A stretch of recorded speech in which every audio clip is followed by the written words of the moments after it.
Hello दोस्तों, आज हम पढ़ेंगे क्लास 7 दुर्वा पार्ट 2 गारो चैप्टर का प्रश्न उत्तर।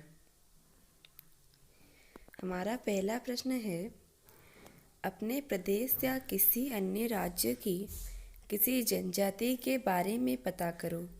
उसके बारे में अपनी कक्षा में बताओ। मुंडा जनजाति झारखंड के एक प्रमुख मुख्य जनजातियों में से एक है। ये भारत की पुरानी जनजातियों में से एक कही जाती है। अधिकतर मुंडा रांची जिले में ही निवास करते हैं। इनकी भाषा मुंडरी कही जाती है। इनका मुख्य पेशा कृषि है। जंगल इनके जीविका का मुख्य तथा उपयोगी साधन है। ये जनजाति अपने लोक कथा और लोकगीत के लिए विश्व में खासी प्रसिद्ध है। फिर प्रश्न नंबर ख, ये पाठ एक लोक कथा पर आधारित है। अगर तुमने भी कभी कोई लोक कथा सुनी है तो लोक कथा और सामान्य कहानी के बारे में अपनी कक्षा में चर्चा करो। लोक कथा और सामान्य कहानी में बहुत अंतर होता है। लोक कथा किसी सत्य कहानी पर आधारित होती है, जबकि सामान्य कहानी काल्पनिक होती है। लोक कथा हमारी संस्कृति का आधार होती है। सामान्य कहानी के साथ ऐसा होना आवश्यक नहीं होता। लोक कथा में उस समय के जन जीवन का सजीव चित्रण होता है। सामान्य कहानी में तत्व का अभाव होता है।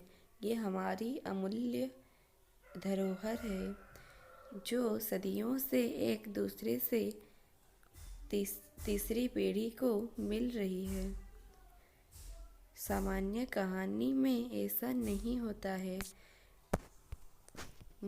लोक कथा मौखिक रूप से जीवित होती है। सामान्य कहानी लिखित अवस्था में होती है। लोक कथा को निर्माण के विषय में जानकारी प्राप्त नहीं होती है, परंतु सामान्य कहानी में सभी जानकारी मिल जाती है। फिर प्रश्न नंबर ग, गारो लोगों ने बहुत लंबी यात्रा की थी। यदि तुमने भी कभी लंबी यात्रा की होगी तो अपनी यात्रा के बारे में लिखो। यह आपको खुद करना है, परंतु हमने यहाँ पर एक उदाहरण स्वरूप दिया है। एक बार मैं अपने पिताजी के साथ दिल्ली से गढ़वाल गया हुआ था। हमने पूरी रात बस में बैठकर सफ़र किया। सुबह रामनगर पहुंचकर हमने अपने गांव तक की दूसरी बस ली। वहां से हमारी यात्रा बहुत दुर्गम थी। वातावरण जितना मन भावन और रमणीय था, सफ़र उतना ही कठिन था। बस धीमी गति से चल रही थी। तब भी हमें डर लग रहा था। दोपहर 12 बजे हमारी बस ने हमें पक्की सड़क के किनारे छोड़ दिया। वहां पहुंचकर तो ऐसा लगा मानो मैं स्वर्ग में पहुंच गया हूँ। ठंडी हवा चल रही थी। चारों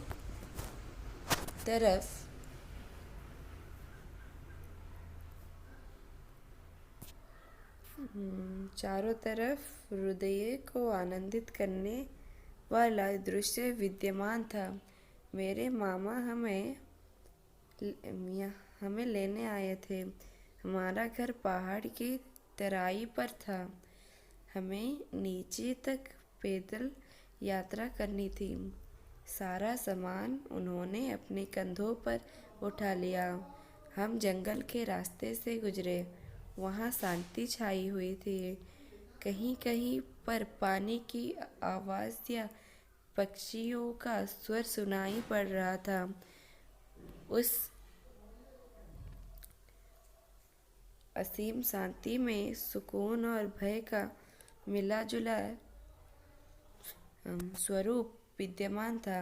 हमें यह लग रहा था कि कोई जंगली जानवर न आ जाए। 2 घंटे की उतराई ने हमारा दम ही निकाल दिया, परंतु गांव पहुंचकर हमने बड़ी राहत की सलाह ली। यहाँ पर आप ये भी लिख सकते हैं कि मैंने ज़िंदगी में कभी भी लंबी सफ़र नहीं की थी।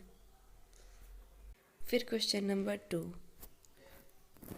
पहला प्रश्न, पाठ के आधार पर गारो जनजाति के बारे में कुछ पंक्तियाँ लिखो। गारो एक जनजाति का नाम है। इनका संबंध चीन और तिब्बत से माना जाता है। प्राचीन काल में यह खाने पीने के साधनों की तलाश में एक स्थान से दूसरे स्थान तक विचरते रहते थे। मेघालय को इन्होंने अपना लिया और यहीं के हो गए। इस जनजाति के लोग शांति प्रिय होते हैं। उन्हें प्रकृति से बहुत गहरा लगाव होता है। प्रकृति के बीच में रहना उन्हें विशेष प्रिय है। ये परिश्रमी, साहसी और दृढ़ निश्चयी लोग होते हैं। फिर प्रश्न नंबर ख, गारो लोग एक स्थान पर क्यों बस जाना चाहते थे? गारो लोग स्वयं की खाना बदोश जीवन से तंग आ चुके थे। भोजन के लिए कई दिनों तक भटकने रहना, विषम परिस्थितियों तथा मौसम का सामना करना व जंगली जानवर के हमले से वे थक चुके थे। वे अपने लिए सुरक्षित और उपजाऊ स्थान चाहते थे, जहां रहकर वह एक सुरक्षित और अच्छा जीवन जी सके। इसीलिए वे किसी अच्छे स्थान पर बस जाना चाहते थे। जापा जलिन पा और सुंगपा बुंगी पा का नाम आदर से क्यों लिया जाता है? इन दोनों ने ही अपनी जाति के विकास और सुरक्षा के लिए सुंदर स्थान खोजा था। मेघालय राज्य की उनके ही महत्वाकांक्षा का परिणाम था। आज गारो जनजाति सभ्य और फलफूल रही है, तो इन दोनों की दृढ़ निश्चय के कारण। इसीलिए इन दोनों का नाम गारो जनजाति में बड़ा आदर से लिया जाता है। फिर क्वेश्चन नंबर 3।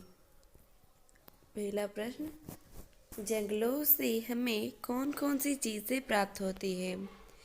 जंगलों से हमें कंदमूल, फलमूल, औषधियाँ, लकड़ियाँ इत्यादि प्राप्त होती है। गारो पहाड़ किस प्रदेश में है? मानचित्र पर उस प्रदेश का नाम लिखो। गारो पहाड़ मेघालय में स्थित है। मानचित्र में इसे देखें।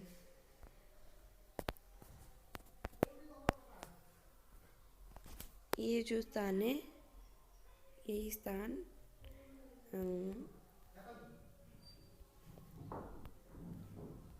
गारो पहाड़ के पास मेघालय में गारो सभ्यता स्थित हुई थी। फिर क्वेश्चन नंबर 4, पढ़ो और समझो। जन प्लस जाति, जनजाति। शांति युक्त प्रिय, शांति प्रिय। महा प्लस पुरुष, महापुरुष। मित्रता प्लस पुण्य, मित्रता पुण्य। इसका उत्तर है जनजाति शब्द 2 शब्द जन तथा जाति से मिलकर बना है। इसका अर्थ लोगों की जाति, समूह। प्राय यह शब्द भारत के आदिवासी लोगों के लिए प्रयोग किया जाता है। शांति प्रिय शब्द 2 शब्द शांति तथा प्रिय शब्दों से मिलकर बना है। इसका अर्थ ऐसे लोग जिन्हें शांति पसंद होती है। महापुरुष, ये शब्द भी 2 शब्द का मिलन से बना हुआ है तथा महा तथा पुरुष। इसका अर्थ महान पुरुष। फिर प्रश्न नंबर घ, मित्रता पुण्य। ये शब्द भी दो शब्द मित्रता तथा पुण्य शब्द से मिलकर बना है। इसका अर्थ है ऐसा व्यवहार जिसमें मित्र के समान स्नेह विद्यमान हो। क्वेश्चन नंबर 5, जैसे बरसों तक इस प्रकार यात्रा होती रही, फिर बस बरसों तक इस प्रकार यात्रा होती ही रही, वैसे ही नीचे लिखे वाक्यों में सही जगह पर ही लगाकर बोलो। सुधा सुबह तक पढ़ती रही। इसका उत्तर सुधा सुबह तक पढ़ती ही रही। फिर ये पंखा हमेशा आवाज करता रहता है। इसका उत्तर है ये पंखा हमेशा आवाज करता ही रहता है।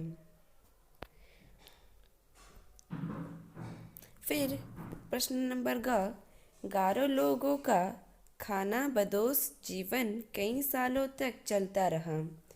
इसका उत्तर गारो लोगों का खाना बदोश जीवन कई सालों तक चलता ही रहा।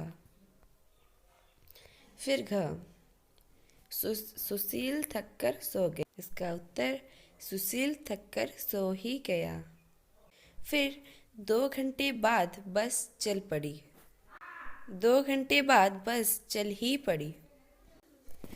फिर क्वेश्चन नंबर 6, नीचे लिखे शब्दों में सही अक्षर भरो। स।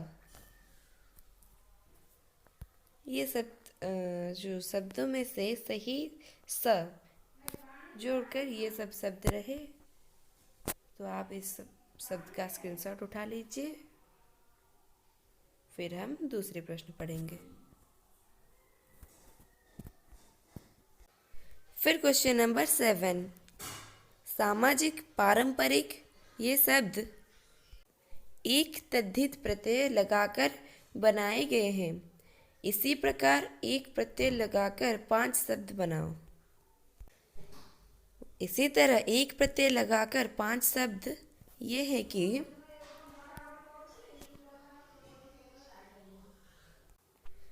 साप्ताहिक, फिर व्यापारिक, फिर सांसारिक, फिर वैवाहिक, फिर व्यवहारिक। तो दोस्तों ये था आज का वीडियो। कैसा लगा कमेंट करके ज़रूर बताना और चैनल को लाइक और सब्सक्राइब करना ना भूलना। तो दोस्तों मिलता हूँ आपसे दूसरे वीडियो में। तब तक के लिए गुड बाय, टेक केयर, जय हिंद।